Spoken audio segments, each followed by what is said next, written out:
Welcome to This Explainer. Today, we're diving straight into the Federal Reserve, everyday costs, and ultimately the future of your finances.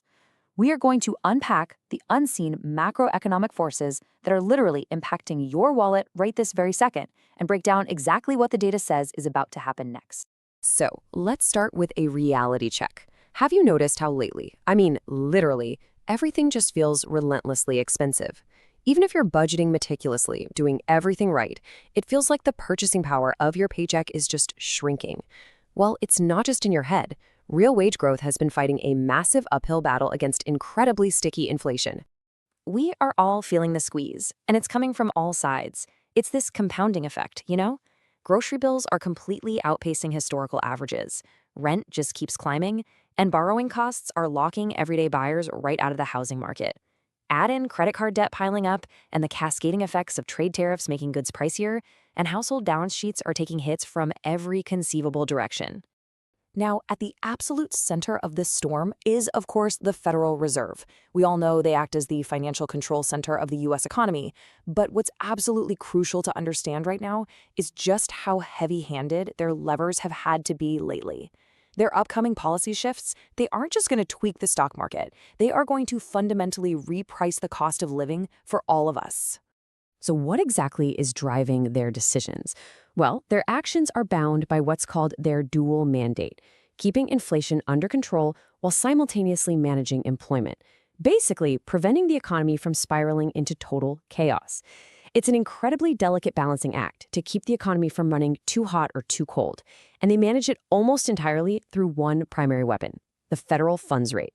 Let's break down the mechanical logic here, because it's essentially a domino effect of demand destruction. Step 1, the Fed hikes interest rates. Once they do that, liquidity dries up, and step 2 kicks in. Borrowing money becomes expensive. Mortgages, car loans, corporate debt, it all becomes a heavier burden.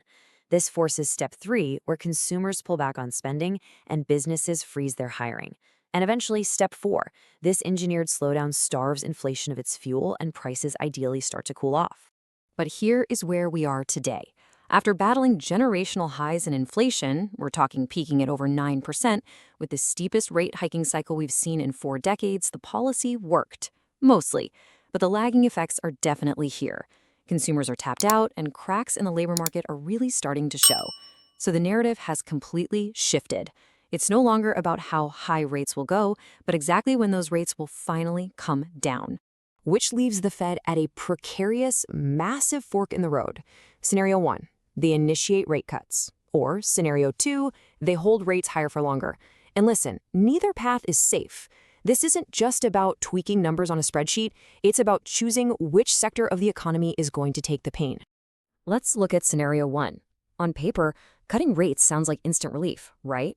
Lower borrowing costs, cheaper mortgages, and stock markets, especially tech stocks, usually rally on the promise of cheaper capital. But the systemic risk is huge. A premature cut risks inflation coming roaring right back. If gas, food, and housing prices reignite, the Fed loses its credibility entirely and would be forced into a devastating reversal. To put that into perspective, think of it like this. Declaring victory and cutting rates too early is like finally putting out a raging forest fire, only to turn around and accidentally pour gasoline right back onto the smoldering embers. If inflation catches fire a second time, history tells us it is so much harder to extinguish. Okay, so conversely, what about maintaining a higher for longer stance? This is the ultimate test of patience. Yes, it keeps a firm lid on slowing inflation, but the downside is that it acts as a slow strangulation of economic growth. Prolonged high rates squeeze corporate margins, which leads to a liquidity crunch and layoffs. Meanwhile, everyday families are stretching too thin on credit just to bridge the gap. Wait 1 month too long, and you accidentally tip a cooling economy directly into a recession. And we cannot understate the scale of this balancing act. The margin for error isn't millions or billions. It's measured in trillions of dollars. Global markets absolutely abhor uncertainty. We've literally seen trillion-dollar market swings triggered not by an actual policy change, but just by a single, slightly hawkish or dovish word used in a Fed press conference. Capital shifts globally at the speed of light based entirely on expectations. So, what is the Fed actually aiming for? The ultimate prize? The incredibly elusive soft landing.